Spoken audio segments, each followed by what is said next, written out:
publié un livre sur les retables baroques de la Corrèze et j'ai été invité à le présenter sur la foire.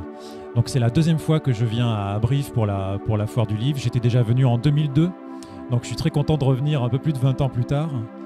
En fait, moi je suis historien de l'art, je travaille sur le patrimoine des églises de nos régions. Et comme je suis corrézien, eh bien j'ai eu l'idée de faire un livre sur le patrimoine baroque des églises de Corrèze. En fait, quand on pense aux églises anciennes, on pense aux églises romanes, souvent aux églises gothiques. Et puis, en fait, à l'intérieur de ces églises, il y a tout un patrimoine qui date des XVIIe et XVIIIe siècles, qui est la période qui est ma spécialité en tant qu'historien de l'art, en fait.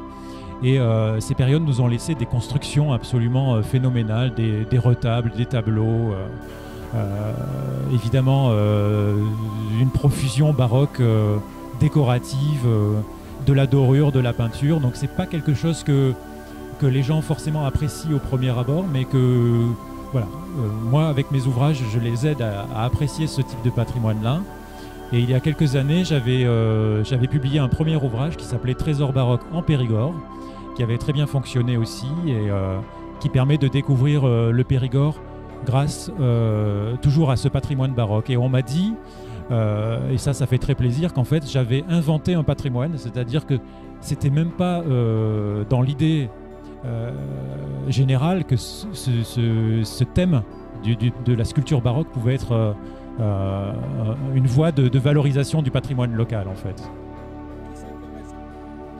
Alors, le grand public en général, des gens qui aiment se promener dans les églises, les gens qui font visiter leur propre église, ça aussi, ce sont des passeurs en quelque sorte. C'est des gens qui cherchent à se documenter sur l'église de leur village, sur les églises autour de chez eux, et qui ont envie de faire partager par des visites notamment leurs connaissances. Et puis il y a aussi des étudiants en histoire de l'art qui peuvent puiser dans mon travail, qui est quand même un travail aussi universitaire. J'ai une formation universitaire, mon travail sur le Périgord, c'était ma thèse à Bordeaux. Donc j'essaye de capter des publics assez différents dans un esprit de vulgarisation aussi. Et j'y arrive aussi grâce au talent de mon collègue photographe, Anthony Perrault, que je tiens à citer, parce que c'est lui en fait le vrai passeur.